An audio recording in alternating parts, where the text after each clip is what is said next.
Everything is interconnected. You can't have something go wrong in one part of the world without it affecting another part of the world in a ripple effect. In part, this is caused by globalization, tearing down borders at the expense of individual sovereignty. If there's one thing that's for certain, it's that the elite will benefit from every crisis. You came here for the truth, so let me unveil that for you. Today we're going to look at Deutsche Bank. I want to have our focus on what happens when a systemically important bank fails. Let's begin.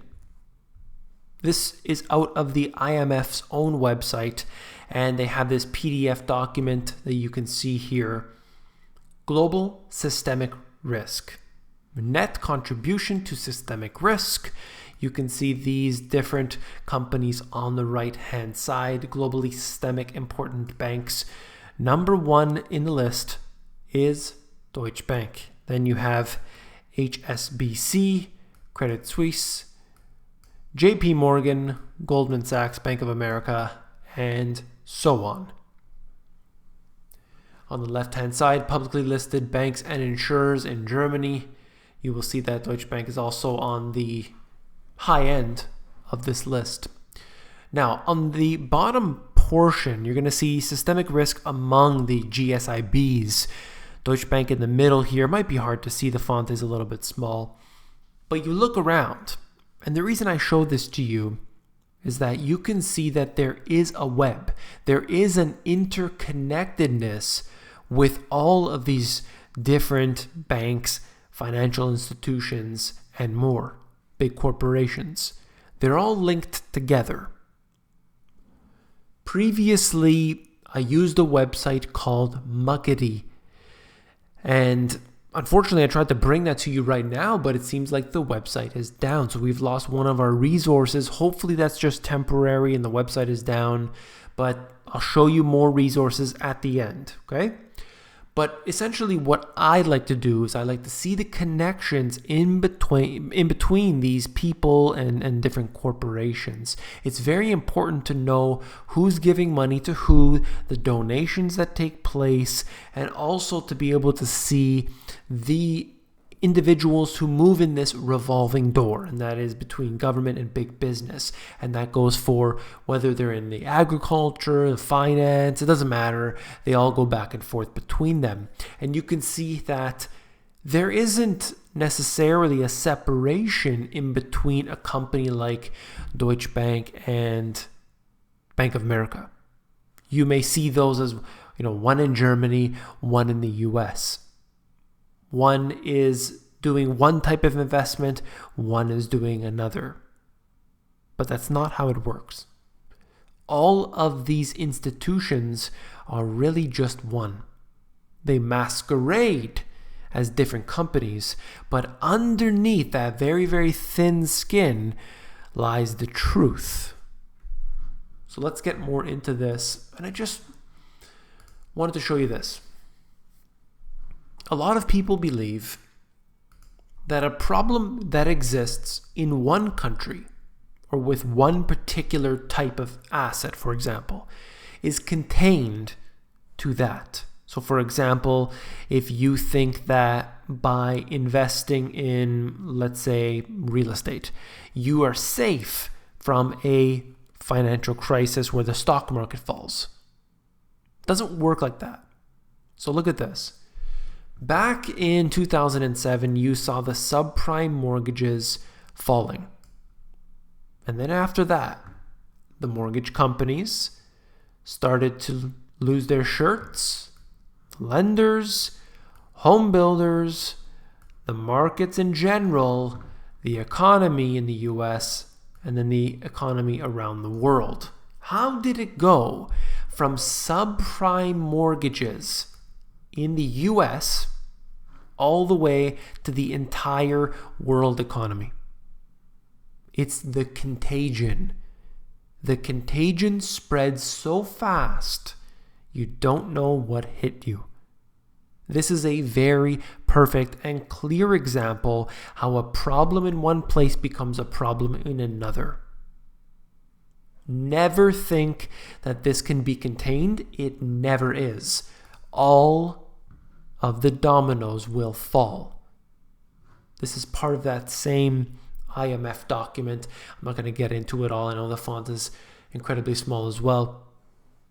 Domestic interconnectedness among publicly traded German banks and insurers. And you can see here Deutsche Bank, how it operates with these other financial institutions.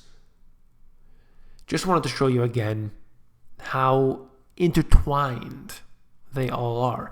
Yes, within their own country, but also outside of the country. Outward and inward spillovers of the German banking sector. Just looking at all of these here, comparing them. I'll move on.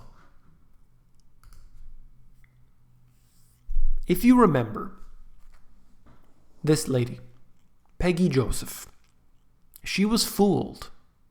She was fooled into thinking that the system would be fixed.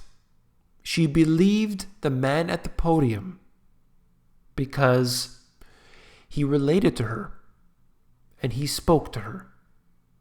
But Peggy Joseph learned very quickly that Obama was not going to take care of her, that he was not going to fill her car with gas and to pay her mortgage. She realized after that it was all a mirage. It was all a dream. That's going on today.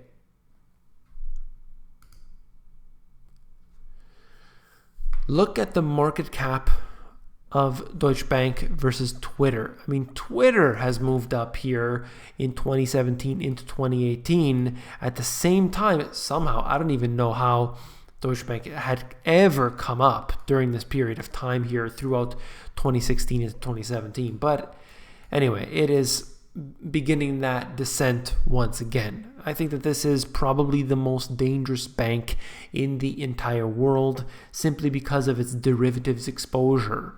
Now, the derivatives, I think it was somewhere around 50 trillion euro. Don't quote me on that number. I've covered it here before on the channel, and of course it changes all the time. Approximately $50 trillion worth of derivatives. Euros, 50 trillion euros. And that's not just Deutsche Bank. It's not just Germany. It's not just Europe. It is the entire world that is exposed to this danger. And that's what people don't realize. And as interest rates inch higher and higher, this becomes more of a problem. These banks need low interest rates in order to do their business. And they have a very, very big problem here. At least in many parts of Europe, they are either, negative or very, very low. But the US is quite different. Now, you were here on this channel, some of you, when I brought this information up. The Rockefellers and the Rothschilds make a deal. The Financial Times reports that RIT Capital Partners, part of the Rothschild banking dynasty, has bought a stake in Rockefeller Financial Services. We are talking about a combination of some of the biggest names, those who control this system, at least from the names that we do know. And they have us basically blindfolded. They have us believing that the man at the podium is the person in control. That the man in the podium is going to pay your mortgage and pay your gas. But that's not how it works. These,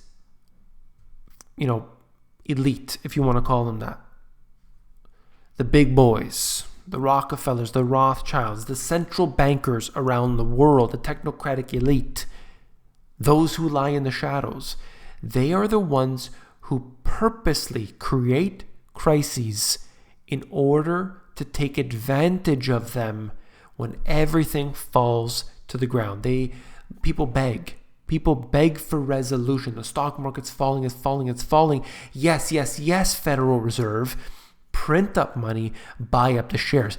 Yes, whoever has money, Buy it up for pennies on the dollar. Do it. Buy up the assets, buy up the roads, buy up the infrastructure. It's a genius plan that they have been using on us for so long. All right, last but not least, I want to show you some of the resources that you can do. You can actually look this up on your own time here to start to unveil the truth. Okay, I don't bring everything to you. I try to make videos, but I want to at the same time show you the resources so that you know where I'm at any given day. Well, this is a site that you should check out here. It's basically links to other sites. Influencemapping.org.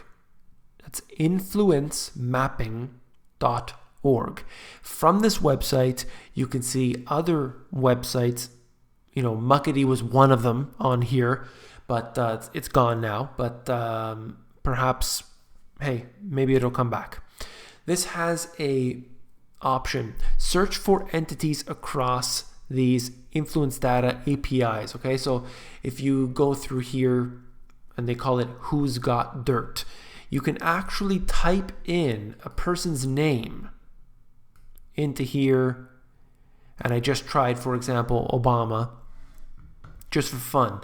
And you can actually see all of the different things that have that name in it. Okay, it may not be necessarily Barack Obama, it's going to be something else. But using that name, it's going to search for these entities. You can search for so many different things through this website, as just one of them, and then go into other websites and it will link you into that. You can see who's got the campaign contributions, how companies are linked to each other. There's so much, okay? You need to understand that. That's very, very important, okay? So that's what I try to bring to you. I try to empower you, and I hope that you do appreciate that very, very much. If you found the video informative, I know that you will find my books, The Money GPS and my newer release, Global Economic Collapse, even more informative. You can actually flip through these books. All you have to do is go over to Amazon. There's a Look Inside feature that will allow you to flip through the pages of these books to see if you like them. Take care.